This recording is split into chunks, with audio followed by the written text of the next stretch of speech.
இனிமே கண்ணை மூடிட்டு கடலை எண்ணெய் வாங்கலாம். ஏன்னா மந்த்ரா கடலை எண்ணெய் இதயத்தின் தயாரிப்பு. நாம் இழந்ததை மீட்க, மத்தியில் உரிமைகளை கேட்க வாக்களிப்பீர் இரட்டை இலக்கு. வணக்கம். செய்தி சுருக்கம். அயோத்தி ராமர் கோவிலுக்கும் பாரதிய ஜனதாவுக்கும் என்ன தொடர்பு? ஜம்மு காஷ்மீர் மாநிலம் உதம்பூரில் நடந்த தேர்தல் பிரச்சார பொதுக்கூட்டத்தில் பிரதமர் மோடி பேசினார். அயோத்தி ராமர் கோவில் விவகாரத்தில் பாஜக அரசியல் ஆதாயம் தேடுவதாக எதிர்க்கட்சிகள் குற்றம் சாட்டுகின்றன. ராமர் கோவிலுக்கும் அரசியலுக்கும் எங்கிருந்து தொடர்பு வந்தது? ராமர் கோவில் விவகாரத்தில் ஒருபோதும் அரசியல் தொடர்பு இருந்ததில்லை, இப்போதும் இல்லை, எப்போதும் இருக்காது. இன்னும் சொல்ல போனால் ராமர் கோவில் மீட்பு போராட்டம் துவங்கிய போது பாரதிய ஜனதா கட்சி தோன்றவே இல்லை. அவ்வளவு ஏன், அந்த காலகட்டத்தில் ஆங்கிலேயர்கள் கூட இந்தியாவிற்கு வரவில்லை. அந்நிய படையெடுப்புகளால் நமது கோவில்கள் நாசப்படுத்தப்பட்டன. நம் கோவில்களை பாதுகாக்கவும் அதை மீட்டெடுக்கவும் மக்கள் தொடர்ந்து போராடி வந்தனர். அப்படி 500 ஆண்டுகளுக்கு முன்பு தோன்றியதுதான் அயோத்தி ராமர் கோவில் மீட்பு போராட்டம். இந்த உண்மை புரியாமல் பங்களாக்களில் சொகுசு வாழ்க்கை வாழ்ந்து வந்த சிலர் குழந்தை ராமரை ஓட்டை குடிசையில் அமர வைத்திருந்தனர். கடவுள் ராமருக்கு கோவில் கட்ட வேண்டும் என வழக்கு தொடர்ந்தவர்களை எவ்வளவு அலைய விட்டனர். என்றாவது ஒரு நாள் குழந்தை ராமர் பிரம்மாண்ட கோவிலில் அமர்வார் என நாங்கள் தொடர்ந்து கூறி வந்தோம். அது தற்போது நடந்துள்ளது. ராமர் கோவிலை அரசியலுடன் தொடர்பு படுத்துவோருக்கு இன்னொன்றை தெளிவுபடுத்த விரும்புகிறேன். 500 ஆண்டு போராட்டத்திற்கு பிறகு அயோத்தி ராமர் கோவில் கட்டப்பட்டுள்ளது. கோர்ட் தீர்ப்புப்படி சட்டப்பூர்வ அனுமதிக்கு பிறகுதான் நியாய தர்மப்படி கோவில் கட்டப்பட்டுள்ளது. அரசு கஜானாவை காலி செய்து ராமர் கோவில் கட்டவில்லை. நாடு முழுதும் ராம பக்தர்கள் அளித்த சிறு சிறு தொகையை சேர்த்து முழுக்க முழுக்க பக்தர்களின் நன்கொடையில் பிரம்மாண்ட கோவில் கட்டப்பட்டுள்ளது. இந்த 3 விஷயத்தை யாரும் மறுக்க முடியாது என பிரதமர் மோடி பேசினார். राम मंदिर बीजेपी के लिए चुनावी मुद्दा है.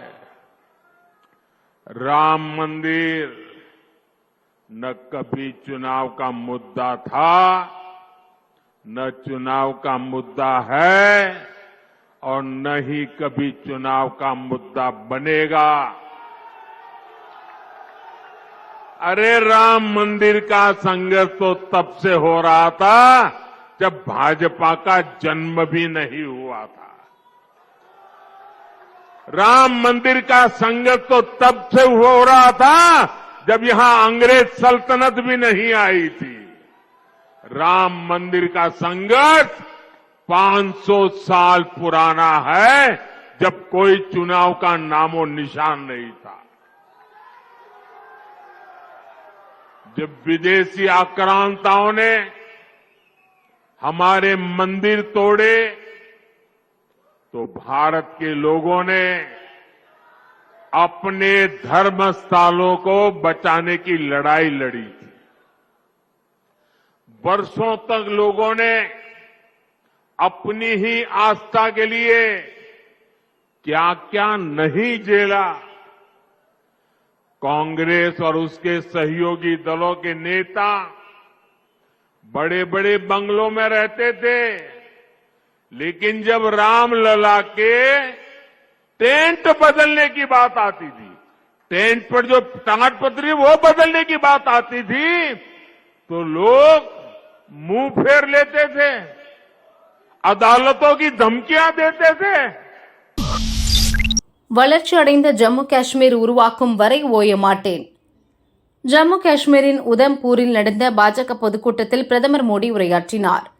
ஜம்மு காஷ்மீரை இதற்கு முன் ஆண்ட காங்கிரஸ் மற்றும் மக்கள் ஜனநாயக கட்சி மக்கள் நலனில் அக்கறை செலுத்தவில்லை.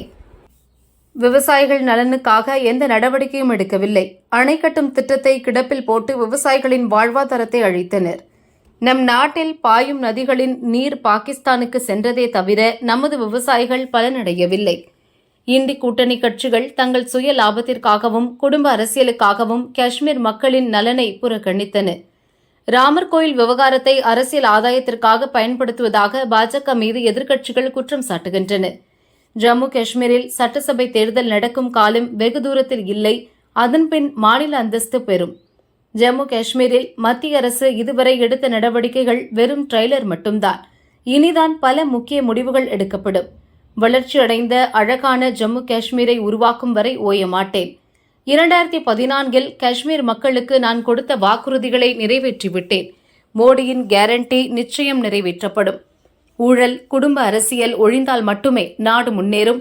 அதற்காகத்தான் பாஜக அரசு பல்வேறு நடவடிக்கைகளை மேற்கொண்டுள்ளது என மோடி பேசினார். और उनकी पूरी इकोसिस्टम अगर कहीं मुंह से राम मंदिर भी निकल गया तो चिल्लाने लग जाती है, रात दिन चिल्लाती है कि राम मंदिर बीजेपी के लिए चुनावी मुद्दा है. राम मंदिर न कभी चुनाव का मुद्दा था, न चुनाव का मुद्दा है और न ही कभी चुनाव का मुद्दा बनेगा. अरे राम मंदिर का संघर्ष तो तब से हो रहा था जब भाजपा का जन्म भी नहीं हुआ था. राम मंदिर का संघर्ष तो तब से हो रहा था जब यहां अंग्रेज सल्तनत भी नहीं आई थी.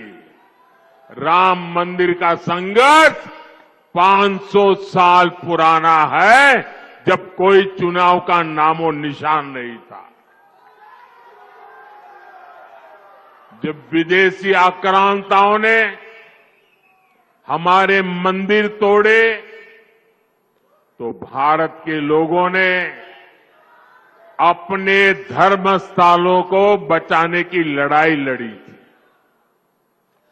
वर्षों तक लोगों ने अपनी ही आस्था के लिए क्या क्या नहीं झेला. कांग्रेस और उसके सहयोगी दलों के नेता बड़े बड़े बंगलों में रहते थे, लेकिन जब रामलला के टेंट बदलने की बात आती थी, टेंट पर जो टाट पतरी वो बदलने की बात आती थी, तो लोग मुंह फेर लेते थे, अदालतों की धमकियां देते थे. बारिश में रामलला का टेंट टपकता रहता था और रामलला के भक्त टेंट बदलवाने के लिए अदालतों के चक्कर काटते रहते थे. ये उन करोड़ों अरबों लोगों की आस्था पर आघात था जो राम को अपना आराध्य कहते हैं. தினமும் சண்டை, கிழிகிறது சட்டை, கட்சியா இல்லை பிக்பாஸ் வீடா? உத்தராகண்ட் கவுச்சர் நகரில் நடைபெற்ற பாஜக பொதுக்கூட்டத்தில் ராணுவ அமைச்சர் ராஜ்நாத் சிங் உரையாற்றினார். காங்கிரசிலிருந்து தலைவர்கள் வெளியேறுவது தொடர்கதையாகிவிட்டது. ஒவ்வொருவராக பாஜகவில் சேருகின்றனர். காங்கிரஸ் தலைவர்கள் தினமும் சண்டை போட்டுக் கொள்கின்றனர். அதில் ஒவ்வொருவரின் சட்டைகள் கிழிகிறது. அந்த கட்சி பிக்பாஸ் வீடு போல மாறிவிட்டது. காங்கிரஸ் கட்சி இனி மலையேறவே முடியாது. பூமியில் டைனோசர்கள் அழிந்துவிட்டதைப் போல இன்னும் சில ஆண்டுகளில் காங்கிரசும் காணாமல் போய்விடும் என ராஜ்நாத் சிங் கூறினார். 2026க்கும் சேர்த்து வாக்குறுதி மலடா அண்ணாமலை. கோவை லோக்சபா தொகுதிக்கான வாக்குறுதிகளை என் கனவு நமது கோவை என்ற தலைப்பில் பாரதிய ஜனதா வேட்பாளர் அண்ணாமலை அறிவித்தார். 500 நாட்களில் 100 வாக்குறுதிகளை நிறைவேற்றுவதாக கூறியுள்ளார். அத்துடன் 2026இல் தமிழகத்தில் பாரதிய ஜனதா ஆட்சி அமைந்தால் நிறைவேற்றுவதாக சில வாக்குறுதிகளையும் அளித்துள்ளார். பிரதமரின் விவசாய கௌரவ நிதி 6000லிருந்து 15000 உயர்த்தப்படும். டாஸ்மாக் மதுக்கடைகள் மூடப்பட்டு கள்ளுக்கடைகள் திறக்கப்படும். போலீசாருக்கு வார விடுமுறை, அவர்களின் சம்பளம் இரட்டிப்பாக்கப்படும். இந்து சமய அறநிலையத்துறையின் கோயில்கள் மீதான அதிகாரம் மக்களிடம் வழங்கப்படும் என பாரதிய ஜனதா தேர்தல் அறிக்கையில் கூறப்பட்டுள்ளது. தேர்தல் போரில் நிச்சயம் வெற்றி பெறுவோம், ராகுல். திருநெல்வேலியில் நடந்த பொதுக்கூட்டத்தில் கிண்டி கூட்டணி வேட்பாளர்களை ஆதரித்து காங்கிரஸ் எம்பி ராகுல் பேசினார். தமிழகத்திற்கு வருவதை நான் மிகவும் நேசிக்கிறேன். தமிழக மக்களின் கலாச்சாரம், மொழி, பண்பாடு ஆகியவை எனக்கு ஆசான். தமிழ் பேச தெரியாது என்றாலும் தமிழ் பண்பாட்டு கூறுகளை அறிந்து கொள்கிறேன். தமிழ், வங்காளம் உள்ளிட்ட மொழிகள் இல்லாமல் இந்தியா என்ற நாடே இல்லை. இந்தியாவில் இரு தத்துவங்களுக்கிடையே போர் நடக்கிறது. ஒரே நாடு, ஒரே தலைவர், ஒரே மொழி என்பது மோடியின் தத்துவம். ஆங்கிலேயர்கள் ஆண்ட இந்தியாவை விட தற்போதைய இந்தியா சமச்சீரற்றதாக உள்ளது. இந்தியா இன்று ஜனநாயக நாடாக இல்லை. தேர்தல் ஆணையர்களை கூட பிரதமர் தான் தேர்வு செய்கிறார். சிறு குறு நடுத்தர தொழில்கள் பண மதிப்பிழப்பு, ஜிஎஸ்டி ஆகியவற்றால் சீர்குலைக்கப்பட்டுள்ளது. அமலாக்கத்துறை, வருமான வரித்துறை, சிபிஐ போன்றவை அரசியல் பழிவாங்கும் நடவடிக்கைக்கு பயன்படுத்தப்படுகின்றன. தமிழகம் வெள்ள நிவாரணத் தொகை கேட்கும்போது மத்திய அரசு வழங்கவில்லை. இந்திய ஜனநாயகம் காக்க மேற்கொண்டுள்ள இந்த போரில் நிச்சயம் வெற்றி பெறுவோம் என ராகுல் கூறினார். அண்ணாமலை மீது தேர்தல் விதிமீறல் வழக்கு. லோக்சபா தேர்தல் வரும் 19ஆம் தேதி தொடங்கி ஜூன் 1 வரை 7 கட்டங்களாக நடக்கிறது. தமிழகத்தில் ஓட்டுப்பதிவுக்கு இன்னும் ஒரு வாரமே உள்ளதால் கடும் வெயிலையும் பொருட்படுத்தாமல் அனைத்து கட்சிகளும் சூறாவளி பிரச்சாரத்தில் ஈடுபட்டுள்ளன. கோவையில் போட்டியிடும் பாஜக மாநில தலைவர் அண்ணாமலை காலை முதல் இரவு வரை தீவிர வாக்கு சேகரிப்பில் ஈடுபட்டுள்ளார். நேற்றிரவு கோவை ஆவாரம்பாளையத்தில் பிரச்சாரம் நடந்தது. தேர்தல் விதியை மீறி இரவு 10 மணிக்கு மேல் அண்ணாமலை பிரச்சாரம் செய்ததாக கூறப்படுகிறது. அங்கு சென்ற திமுகவினர் 10 மணிக்கு மேல் பிரச்சாரம் செய்வது தொடர்பாக பாஜகவினரிடம் வாக்குவாதம் செய்துள்ளனர். அப்போது இருதரப்புக்கும் இடையே திடீரென மோதல் ஏற்பட்டு கைகலப்பானது. திமுகவைச் சேர்ந்த 7 பேர் காயமடைந்தனர். இது தொடர்பாக திமுகவினர் அளித்த புகாரின் பேரில் பாஜகவை சேர்ந்த ஆனந்தன், மாசாணி, லட்சுமி செந்தில், ரங்கநாதன் ஆகிய 4 பேர் மீது சட்ட விரோதமாக ஒன்று கூடுதல், அநாகரிகமாக வசைபாடுதல், காயம் ஏற்படுத்துதல் ஆகிய 3 பிரிவின் கீழ் வழக்கு பதிவு செய்யப்பட்டது. இப்போது பாஜக மாநில தலைவர் அண்ணாமலை மீதும் வழக்கு பதிவு செய்யப்பட்டுள்ளது. தேர்தல் நடத்தை விதிகளை மீறிய புகாரின் அடிப்படையில் அவர் மீது பீளமேடு போலீசார் வழக்கு பதிவு செய்துள்ளனர். திமுகவினர் வீடுகளில் ஐடி ரெய்டு, 7 மணி நேரம் நீடித்த பரபரப்பு. தமிழகத்தில் லோக்சபா தேர்தலுக்கான ஓட்டுப்பதிவு ஒரே கட்டமாக 19ஆம் தேதி நடக்க உள்ளது. ஒரு வார காலமே இருப்பதால் பிரச்சாரம் சூடுபிடித்துள்ளது. இன்னொரு பக்கம் ஓட்டுக்கு பணம் கொடுக்கும் முயற்சியிலும் சில கட்சிகள் ஈடுபட்டுள்ளன. இதை முறியடிக்க வருமான வரித்துறை, பறக்கும் படை தீவிரமாக களமிறங்கியுள்ளன. இதற்கிடையே கள்ளக்குறிச்சி தொகுதியில் திமுகவினர் பணம் பதுக்கி வைத்திருப்பதாக வருமான வரித்துறைக்கு ரகசிய தகவல் கிடைத்தது. அதன் பேரில் இன்று காலை 10க்கும் மேற்பட்ட வருமான வரித்துறை அதிகாரிகள் 3 காரில் கள்ளக்குறிச்சி தொகுதிக்கு விரைந்தனர். ரிஷிவந்தியம் அருகே தொழுவந்தாங்கல் கிராமத்தைச் சேர்ந்த திமுக பிரமுகர் சுகுமார் வீட்டில் அதிரடியாக சோதனை நடத்தினர். அதே நேரத்தில் சங்கராபுரம் அருகே உள்ள கடுவனூரைச் சேர்ந்த திமுக ஒன்றிய செயலாளர் துரைமுருகன் வீட்டிலும் ரெய்டு நடந்தது. 7 மணி நேரம் நடந்த சோதனையில் பணம் எதுவும் சிக்கவில்லை. அதிகாரிகள் வெறுங்கையுடன் சென்றனர். கள்ளக்குறிச்சி தொகுதியில் திமுக சார்பில் மலையரசன் போட்டியிடுகிறார். இவரது ஆதரவாளர்கள் பணம் பதுக்கி வைத்திருப்பதாக வந்த தகவலை அடுத்துதான் இந்த ரெய்டு நடந்தது. இஸ்ரேல் ஈரான் செல்ல வேண்டாம், மத்திய அரசு அறிவுறுத்தல். சிரியாவில் உள்ள ஈரான் தூதரகம் மீது சமீபத்தில் தாக்குதல் நடத்தப்பட்டது. இஸ்ரேல் தான் தாக்குதல் நடத்தியதாக ஈரான் குற்றம் சுமத்தியது. இதனால் ஈரான் இஸ்ரேல் இடையே போர் பதற்றம் நிலவுகிறது. இந்நிலையில் இஸ்ரேல் மற்றும் ஈரான் ஆகிய நாடுகளுக்கு பயணம் செய்வதை இந்தியர்கள் தவிர்க்குமாறு மத்திய அரசு அறிவுறுத்தியுள்ளது. தற்போது நிலவி வரும் சூழ்நிலையை கருத்தில் கொண்டு மறு அறிவிப்பு வரும் வரை ஈரான் மற்றும் இஸ்ரேலுக்கு இந்தியர்கள் செல்ல வேண்டாம். தற்போது அங்கு வசிக்கும் இந்தியர்கள் இந்திய தூதரகங்களை தொடர்பு கொண்டு தங்கள் இருப்பிடத்தை பதிவு செய்து கொள்ளுமாறு மத்திய வெளியுறவுத்துறை அமைச்சகம் கூறியுள்ளது.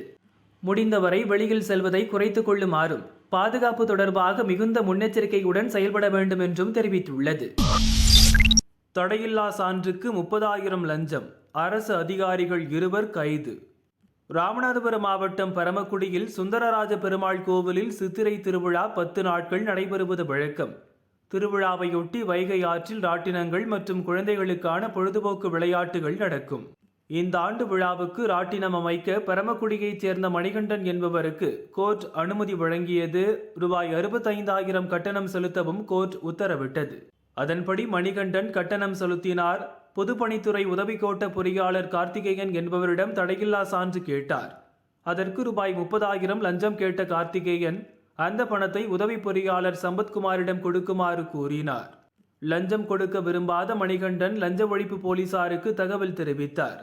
பின்னர் மணிகண்டன் லஞ்சம் கொடுத்த போது மறைந்திருந்த லஞ்ச ஒழிப்பு போலீசார் கார்த்திகேயன் மற்றும் சம்பத்குமாரை கையும் களவுமாக பிடித்து கைது செய்தனர்.